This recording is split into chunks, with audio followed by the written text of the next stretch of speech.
오늘 빌립보서 말씀 두 번째 말씀입니다. 지난주에 우리가 살펴봤듯이 빌립보 교회는 굉장히 아름다운 교회고 또 바울에게는 많은 교회 중에 특별한 교회였다라는 것을 살펴봤습니다. 특별히 빌립보 교회가 얼마나 바울을 사랑하고 또 도와주고 또 함께 기도의 동역자가 되는 그런 교회였는가. 그래서 또 빌립보 교회 안에 이런 기쁨의 서신이 가득한 그런 말씀을 우리가 살펴봤습니다. 근데 이 세상에 완벽한 것은 없다라는 거죠. 아무리 그 모습이 아름답다 할지라도 들여다보면은 그 안에 좀 작은 균열들이 있습니다. 마찬가지로 이 빌립보 교회 안에도 분열의 조짐이 조금 생기고 있습니다. 그게 4장 2절에 보면 내가 유오디아를 권하고 순두개를 권하노니 주 안에서 같은 마음을 품으라. 이 같은 마음을 품으라라고 하는 말은 같은 마음이 지금 안 된다는 거죠. 마음이 나눠졌다. 분열이 마음이 조금 서로 이렇게 분쟁이 생겼다라는 얘기입니다. 유오디아와 순두개 여성들의 이름입니다. 빌립보 교회는 여성 리더십이 강한 교회였습니다. 자주장사 루디아를 통해서 또 교회가 세워지고 또 이 교회 안에 물론 남성들도 있었겠지만 여성들이 이 리더십을 형성한 그 여성 리더십이 강한 교회가 바로 이 빌립보 교회다라고 얘기할 수 있습니다. 여성들이 얼마나 신앙적으로 열심히 있습니까? 한국 교회를 굳건하게 부흥시킨 사람들의 대부분은 여성이죠. 새벽 예배, 또 철야 예배, 또 가정에서 또 항상 이렇게 교회를 위해서 간절하게 이렇게 기도하고 신앙적 열심을 보였던 이 여성들 때문에 이 교회가 정말 아름답게 세워져 가는 그런 모습이 있습니다. 그런데 또 이런 여성들이 또 이 갈등이 생기면 또 그 어려운 부분이 있습니다. 바로 이 빌립보 교회 안에도 서로 이렇게 갈등이 생긴 것입니다. 그래서 바로 이 빌립보서 2장은 이와 같은 이 갈등의 문제들을 놓고 사도 바울이 이 교회를 위해서 기도하면서 주는 권면의 말씀입니다. 그 말씀 바로 너희가 하나가 되라. 마음이 나눠지지 말고 한 마음을 품어라 라고 하는 말씀이죠. 왜 관계 안에서 왜 다툼이 생길까? 그런 질문을 생각해 보게 됩니다. 왜 우리가 하나 돼야 되고 마음이 같이 모아져서 같이 일을 해야 되는데 왜 같이 항상 일을 하게 될 때 마음이 나눠지게 될까? 왜 분쟁이 생길까? 왜 다툼이 생길까? 이 교회가 이 세상에 빛이 된다라고 하는 교회가 왜 세상보다도 더 이렇게 많은 그런 갈등의 문제가 꼭 생기는 것일까? 이런 우리 궁금증이 생깁니다. 근데 이 바울이 여기서 이 다툼이라고 되어 있는데요. 여기 3절에 아무 일에든지 다툼이나 허용으로 하지 말고, 이 다툼이라고 하는 것은 여기 영어 성경 NLT 성경에 보니까 여기 그 selfish라고 되어 있습니다. 이기적인 사람이 되지 마십시오. 그 자기 입장에서 항상 생각한다는 것입니다. 처음에는 같이 마음을 모아서 해나가지만 중요한 어떤 결정의 순간에 마음이 나눠집니다. 인간은 죄인이기 때문에 죄성이 있기 때문에 항상 중요한 순간에 결국은 자기 입장에서 생각합니다. 자기 입장에서 해석하고 자기 입장에서 판단하고 그래서 결국은 자기 입장의 그 의견들이 서로 화합이 되지 않을 때 교회가 어려움이 생기고 또 나눠지게 되고 분열이 생기게 되는 것입니다. 근데 바울이 여기서 말씀하고 있는 것은 이기적인 사람이 되지 마십시오 라고 하는 것은 자기를 너무 주장하기보다는 자기 주장을 다른 사람들에게 억지로 강요하는 그런 것을 하지 마라. 그리고 겸손하라. be humble. 겸손하라. 이렇게 말씀하고 있는 겁니다. 이 허영이다라고 하는 말은 자신의 명예와 목표를 위해서 행동하는 행동이나 말을 허영이라고 얘기합니다. 공동의 유익보다는 자신의 어떤 개인적인 입장, 개인적인 어떤 그런 행동과 말을 통해서 자신의 어떤 것을 드러내고자 하는, 명예를 드러내고자 하는 것이 바로 허영이다라고 얘기할 수 있습니다. 자, 이런 다툼이나 허영들이 어디서 생기는 것입니까? 인간의 모든 갈등의 그 진원지는 우리의 마음입니다. 우리의 마음. 그러니까 우리의 마음이 참 중요하다 생각이 듭니다. 우리의 신앙도, 우리의 믿음도, 우리 공동체 안에 있는 어떤 그런 이 아름다운 화합의 모습도 다 개개인의 심령 가운데, 이 마음 속에서 생기는 그런 부분이라는 것이죠. 그래서 우리의 내면 세계가 참 중요합니다. 이 마음을 성경에서는 이 밭이다라고 얘기하죠. 밭으로 비유하고 있고, 마음의 정원이다 이렇게 얘기할 수 있습니다. 이 마음에 밭이 있습니다. 근데 여러분, 우리가 밭을 이렇게 가꾸어 가듯이 우리 마음도 계속 가꾸어 가야 된다는 것입니다. 마음을 가꾸지 않으면 이 마음의 정원 속에 자꾸만 이런 황폐하는 그런 일들이 일어난다는 거죠. 우리가 이 정원을 가꾸지 않으면 어떻게 됩니까? 한 달, 두 달 지나면 거기에 자풀이 자라고, 또 거기에 가시나무가 자라고, 또 엉겅퀴가 자라고 하는 것처럼 우리의 심령이 황폐해지면은 계속해서 그런 어떤 쓴뿌리들이라든가 이런 가시 같은 것들이 우리 마음속을 얼마나 이렇게 황폐하게 하는지 모른다라는 것입니다. 그래서 이 관리되지 않는 그 내면은 거칠다, 황폐하다. 어떤 사람을 만나보면은 어떤 사람의 마음속에 가시가 있는 사람이 있어요. 가시돋친 말을 한다라는 얘기를 하죠. 왜 그렇습니까? 그 마음속에서 나오는 것입니다. 내면 세계에서 그런 가시가 있기 때문에 가시돋친 말을 하는 거예요. 그러나 어떤 사람을 보면은 이렇게 마음이 평안하고 또 안정감이 있고 그 안에 그 기쁨이 있고 이렇게 평안한 사람이 있습니다. 그 사람의 내면 세계는 잘 가꾸어진 그 정원처럼 이런 마음의 정원을 잘 가꾸어진 그런 사람이죠. 우리의 마음을 잘 다듬으라는 겁니다. 그런 것들이, 세상에 있는 어떤 것들이 들어와서 내 마음을 지배하지 못하도록, 이런 것들이 뿌리내리지 못하도록 내 마음을 자꾸만 가꾸고 다듬는 그런 것입니다. 그래서 우리는 우리 내면을 가꾸고 또 때로는 우리 내적인 어떤 상처라든가 이런 것들을 치유할 필요가 있습니다. 우리 마음을 찍는 사진이 있다면은 사람의 마음속을 다 한번 찍으면 어떤 그림이 다 나오겠죠. 의사가 뭐 엑스레이를 찍어가지고 그 사람의 상태에 대해서 설명하듯이 만약에 마음을 찍는 사진이 있다고 한다면 왜 이 사람이 이런 행동을 할까? 왜 이 사람이 이런 문제가 있을까? 그것을 아마 이렇게 좀 그 마음의 상태를 가지고 설명할 수도 있을지 모르겠습니다. 사람이 행동하는 이유라든가 말을 하는 이유에는 거기에는 어떤 그런 내면에 있는 어떤 그런 모습이 있기 때문에 그것이 나온다라는 생각이 듭니다. 그래서 우리의 마음을, 이 내면을 들여다봐야 되고, 또 호세아 10장 12절 말씀처럼 너희 마음밭을 기경하라, 너희 묵은 땅을 기경하라.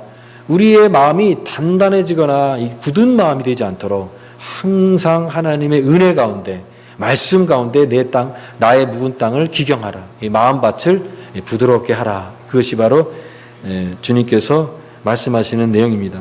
그래서 이런 다툼들이 우리의 마음속에서 하나 되지 못하게 하는 그런 다툼들이 이 빌립보 교회 안에 있었던 겁니다.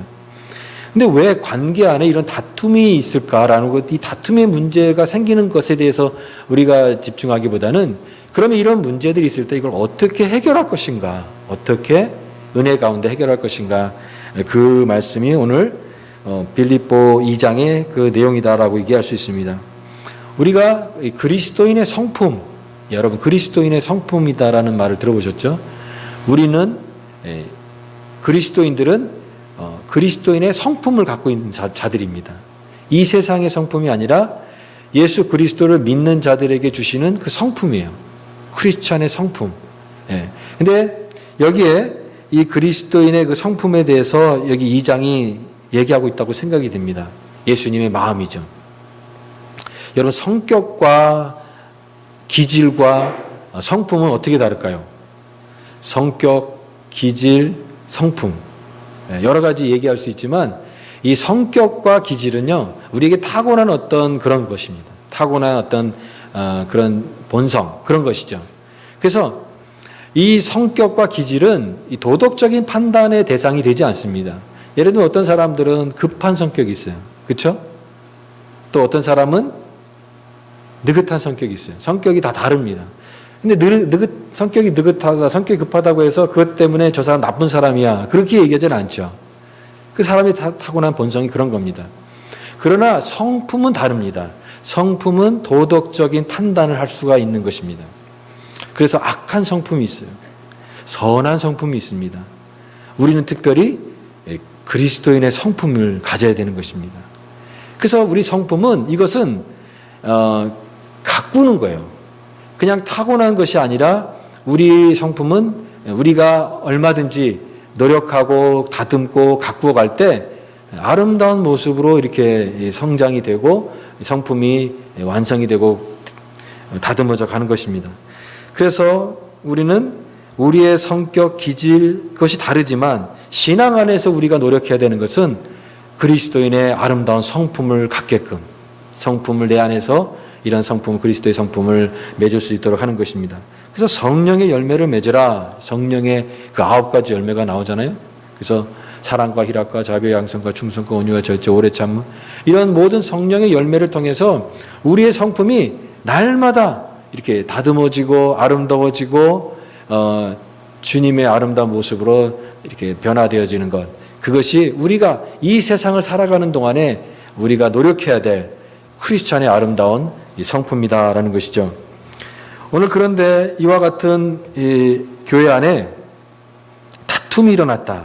이 다툼이 일어나서 바울은 마음을 같이 하라라고 말씀하고 있습니다. 하나가 되라, 하나가 되라. 이 하나라는 말이 그 교회 이름 중에 하나라고 하는 이름이 많아요. 왜 그 하나라는 이름이 많을까요? 한마음 교회, 하나 교회, 또 한뜻 교회, 또 뭐 한사랑 교회, 뭐 이렇게, 그 왜냐면은 교회가 자꾸만 갈라지고 마음이 하나가 되지 못하기 때문에 그렇습니다. 너무나 많은 것들이, 사람들이 자꾸만 갈라진다라는 거죠. 10사람이 모이면 10사람이 생각이 다 다르기 때문에, 그래서 이 이민교회가 이 성장한 그 교회 개체 수가 많아진 그 첫 번째 이유 중에 하나는 교회가 갈라지기 때문이다, 그런 얘기도 있어요.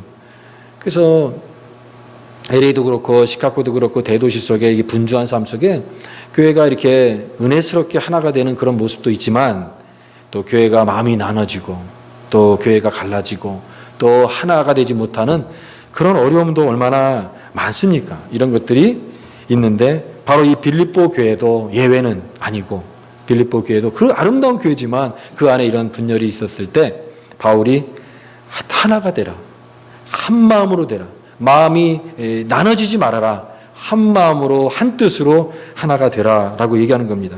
그러면 어떻게 이런 문제를, 이 나눠진 마음들을 어떻게 해결할 수 있는가? 빌립보 2장은 추상적이지 않고 굉장히 구체적인 그런 대답들을 말씀을 통해서 주고 있습니다. 여기 이 3절 말씀에 이렇게, 3절 말씀을 같이 한번 읽어보겠습니다. 3절 말씀 시작. 아무 일에든지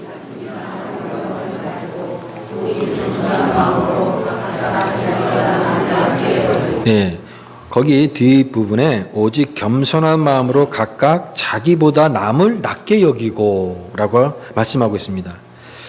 이 겸손한 마음을 품어야 되는데, 다른 사람의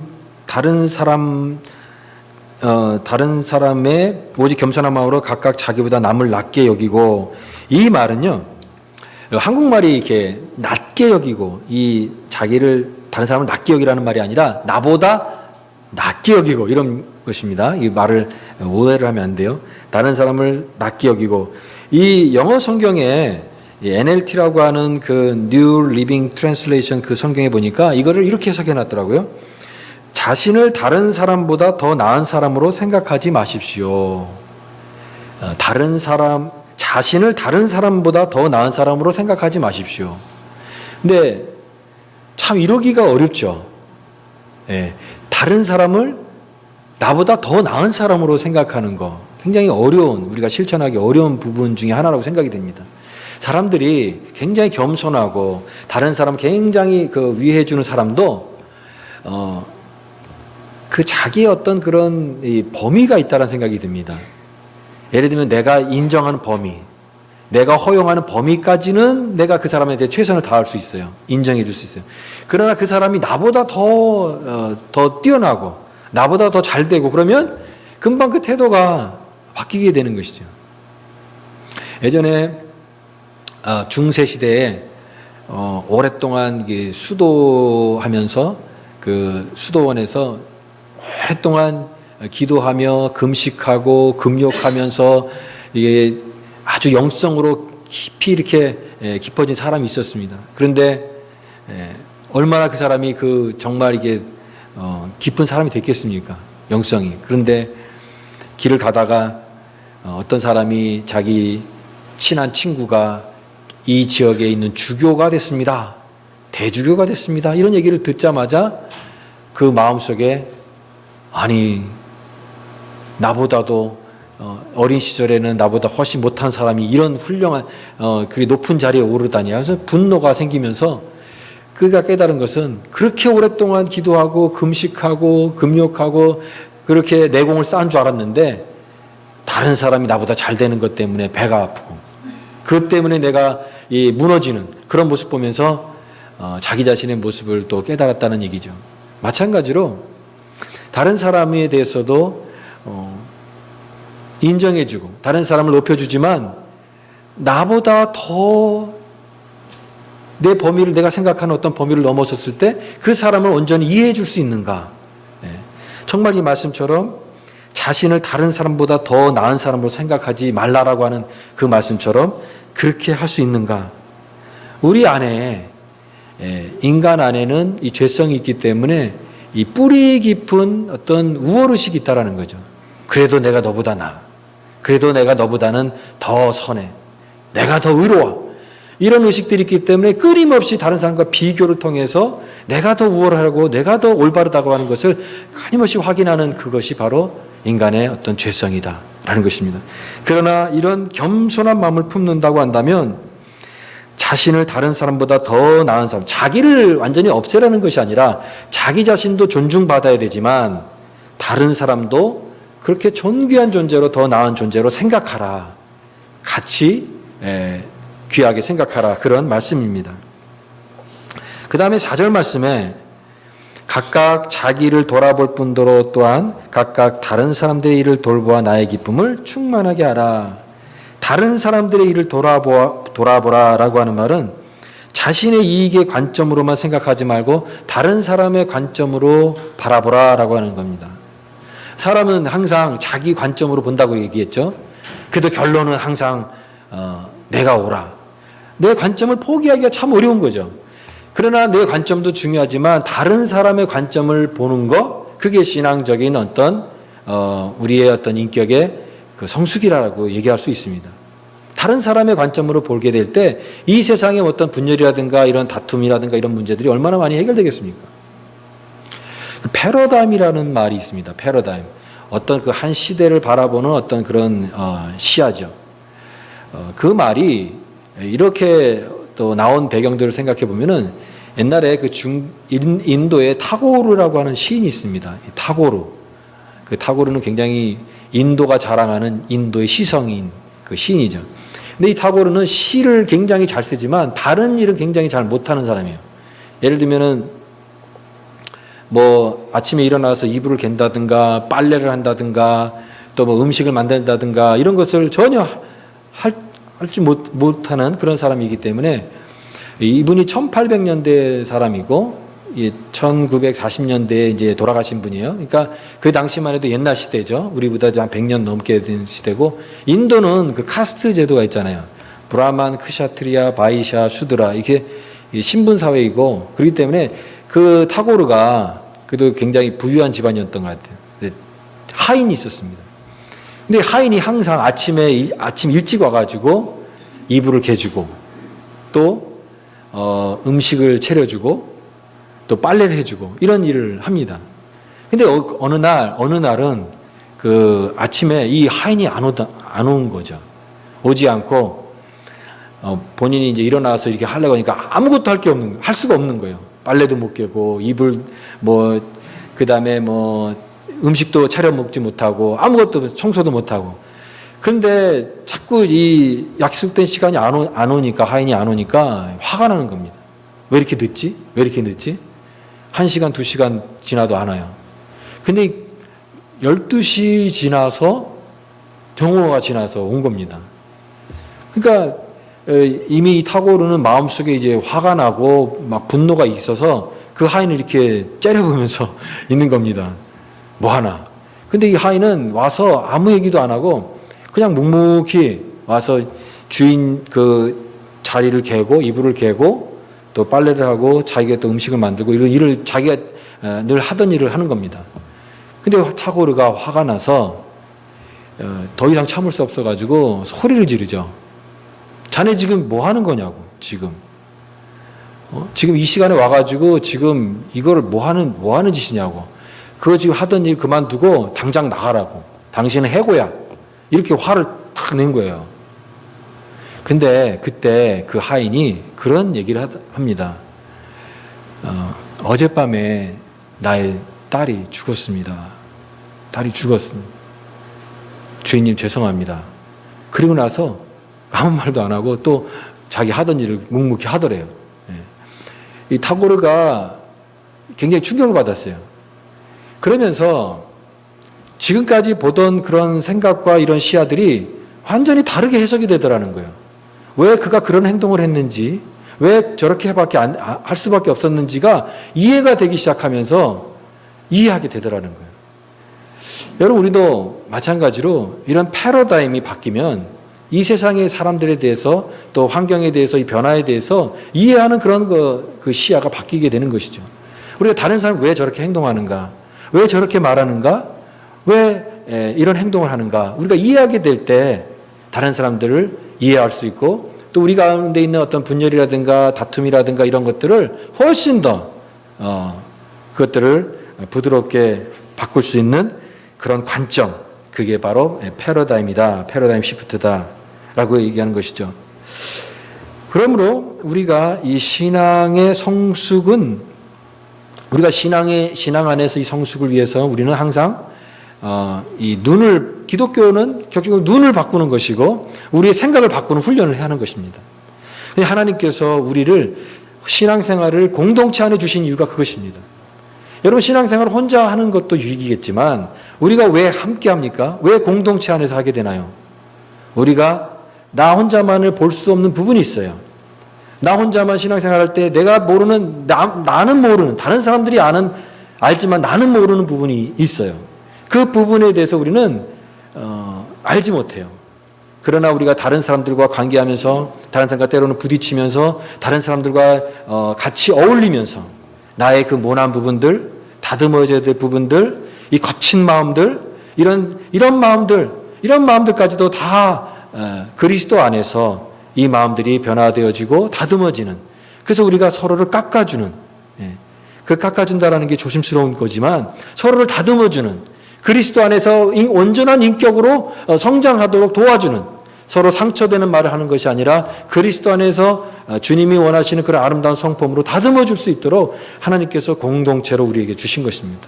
교회 안에서 그것을 해야 돼요. 그래서 서로 우리의 부족을 발견하고 고쳐나가는 그것입니다. 내가 틀릴 수도 있다. 내가 바뀌어야 될 부분이 있다. 이런 부분들을 항상 우리가 열어놓고, 마음을 열어놓고 주님의 말씀을 통해서 계속 끊임없이 우리를 다듬어가는 그것이 영적, 신앙적 성장이다라는 것입니다. 이 빌립보서 4장 8절을 우리말 성경에서는 참 이렇게 굉장히 아름다운 말로 표현하고 있는데, 제가 읽어드리겠습니다. 순수하고 사랑스러운 것을 생각하고 남의 아름답고 좋은 점을 보도록 하십시오. 순수한 걸 생각하라는 거예요. 그리고 아름다운 것을 보라는 거예요. 그리고 다른 사람들을 볼 때 남의 아름다운 것을 자꾸 보려고 하는 거예요. 다른 사람들의 어떤 단점이라든가 어떤 그런 내가 평가하는 것들을 자꾸만 거기에 이렇게 예민하게 보는 것이 아니라 다른 사람들에 있는 아름다움, 그 안에 있는 어떤 그 선한 것들을 계속 보도록 노력하십시오. 하나님께 찬양과 기쁨을 드리는 일만 생각하십시오. 그게 빌립보서 4장 8절의 말씀입니다. 자, 우리가 이렇게 성숙하기 위해서 그러면 우리의 삶의 모델이 필요하다라는 것입니다. 그러면 우리가 어떻게 그렇게 될 수 있는가? 그때 이 바울이 이제 5절부터 얘기하고 있는 것은 그 완벽한 표범이 되신 그리스도를 보라. 그래서 오늘 설교 제목처럼 그리스도를 닮아가라. 너희 안에 이 마음을 품으라. 곧 그리스도 예수의 마음이니. 그리스도의 마음을 품으라. 너희 마음에 그리스도의 마음을 품으라. 여기에도 이 영어 성경에 이거를 이렇게 표현했습니다. attitude. 그러니까 태도죠.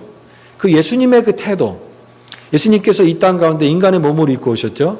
그 인간의 몸을 입고 오신 것은 여기 그 5절부터 8절까지는 그 유명한 케노시스라고 하는 그런 내용입니다. 케노시스는 예수님의 자기 비하라고 하는 그런 내용입니다.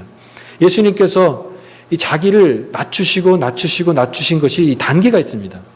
하늘을 위해서, 여기 그는 근본 하나님의 본체시나 하나님과 동등하신 그런 그 신분에서 그 다음에 그 동등됨으로 취할 것을 여기지 아니하시고 그 다음에 7절에 자기를 비워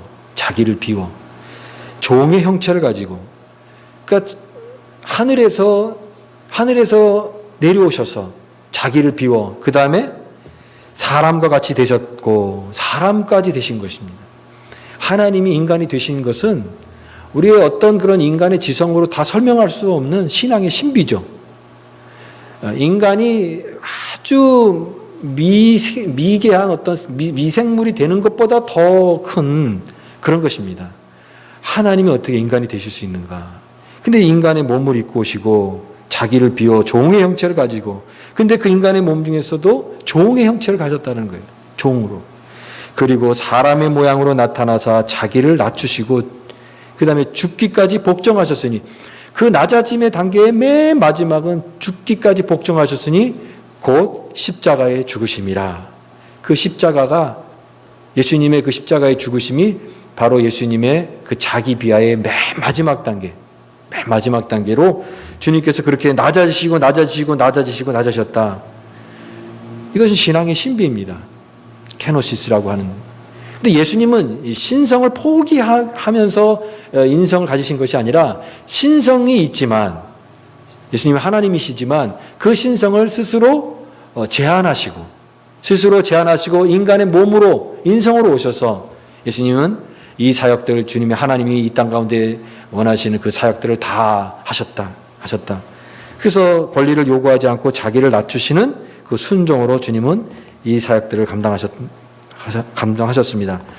오늘 바울은 너희 안에 이 마음을 품으라 곧 그리스도 예수의 마음이니 그 예수님을 생각하라는 거예요.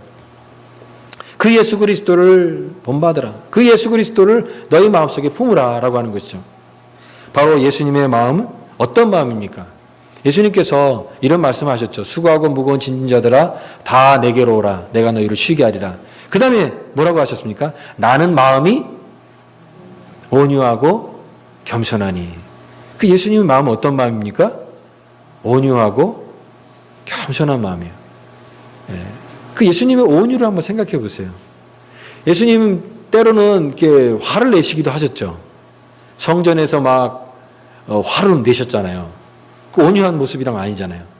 예수님 과격한 분이 아니지만 그 시대가 너무나 이 불의한 것을 그러니까 온유라는 것은 화를 한 번도 안 내는 것과 화를 늘 내는 것과의 중간입니다. 화를 낼 때는 화를 내시는 거죠. 특히 불의한 것에 대해서는 화를 내셨어요. 그러나 예수님의 성품은 온유하셨습니다. 사람들을 온유하게 보시고 어린아이들을 품으시고 또 죄인들 향해서 불쌍히 여기시고 그런 사람들 향해서 눈물을 흘리시고 우시고 온유한 예수님의 성품입니다. 또 예수님은 많은 마음이 온유하고 겸손하니 내게 배우라. 예수님 겸손하셨습니다. 왕의 칭송을 받지 않으시고 나귀를 타시고 가장 천한 세리와 창기들과 또 가난한 사람들과 어울리시고 그들의 손을 만지시고 어려운 사람들 도와주시고 가장 겸손한 모습으로 이 땅 가운데 예수님은 사셨습니다. 나는 마음이 온유하고 겸손하니. 그래서 이 마음을 바울은 이걸 본받으라, 이걸 배우라. 우리의 삶 가운데 어떤 갈등이 있고 분쟁이 있고 내가 다른 사람들과 어려움이 있을 때 그 예수 그리스도의 그 모범을 생각하라라는 것입니다. 여러분, 기독교 고전 중에 예수님이라면 어떻게 하실까라고 하는 그 책이 있습니다. What would Jesus do? 그래서 이 WWJD인가요? What would Jesus do? 그래서 그런 그 고전이 있는데요. 그거 다 읽어보셨죠? 그래서 다른 것보다 뭐 그 책 지금 내용 보면은 이렇게 뭐 그 세련되게 이렇게 쓴 책이 아니에요. 거칠고 그런데 뚜렷한 주제가 있습니다. 그게 뭐냐면은 예수님이라면 어떻게 하실까? 우리가 성경 말씀을 통해서 하나님의 분명한 뜻을 알 때도 있지만 어떤 상황이 됐을 때 이때는 어떻게 해야 되지? 내가 이때는 어떻게 행동해야 되지? 그걸 잘 모를 때가 있어요. 그때 우리에게 예수님이라면 어떻게 행동하셨을까? 내가 지금 갈등의 상황이 됐을 때 하루도 몇 번씩 오르락내리락 하는 이 감정의 기복 속에 그런 상황이 됐을 때, 다른 사람들과 힘든 관계가 됐을 때, 아니면 이런 상황 속에서 어떻게 내가 행동하는 것이 그리스도인일까라고 행동했을 때 그때 우리에게 떠오르는 질문이 예수님이라면 어떻게 하셨을까? 예수님이라면 어떻게 행동하셨고 예수님이라면 어떻게 말하셨을까? 그걸 잠깐 동안 질문함으로써 내가 조금 더 주님의 그런 모습으로 나아갈 수 있다는 거죠. 너희 안에 이 마음을 품으라. 곧 그리스도 예수의 마음이니. 바로 그 마음, 온유하고 겸손한 그 예수 그리스도의 마음을 품으라.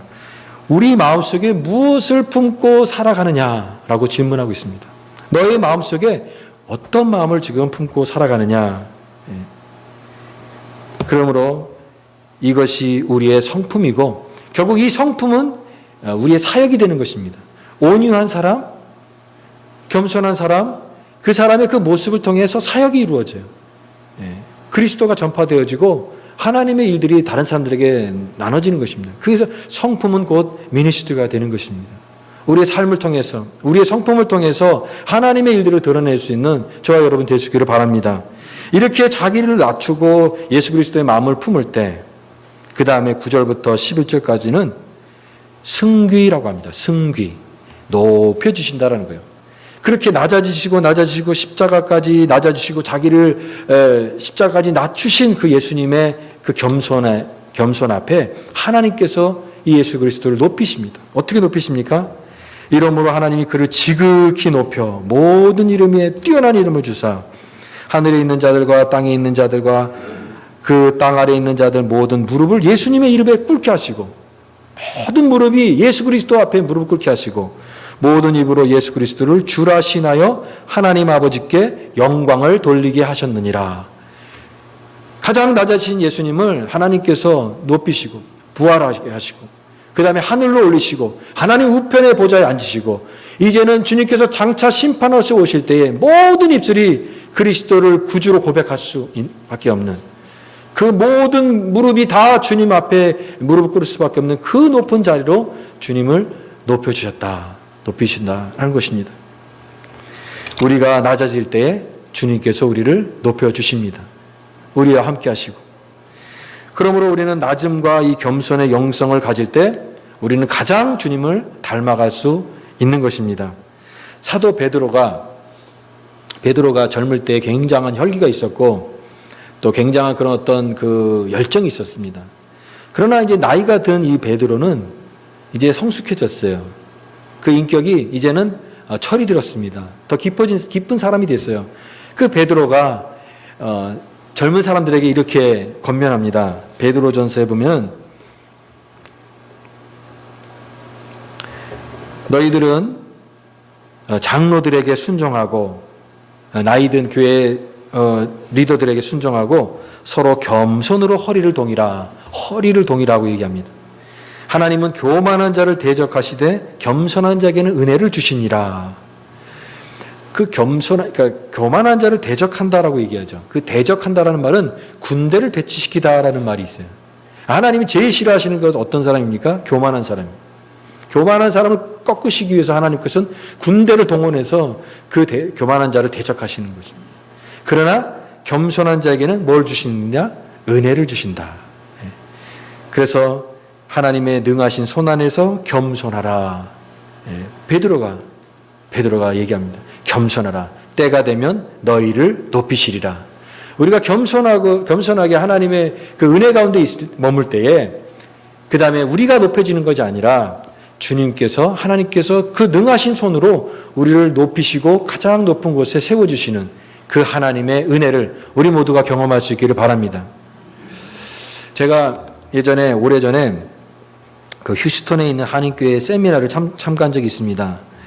거기에 그 우리 교회처럼 그 교회도 이렇게 소그룹이 있고 또 목자가 있는데 그 중에서 한 목자를 하시는 그런 그 집사님이 계셨어요.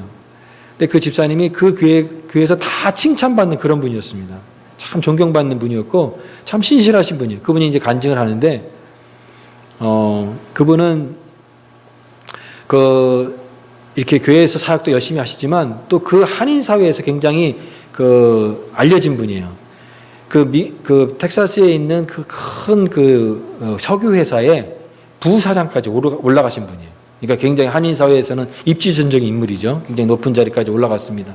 근데 그분이 자기는 이제 가장 그 밑바닥부터 이렇게 올라갔지만 자기가 이렇게 성공하려고 했던 것이 아니라는 거예요.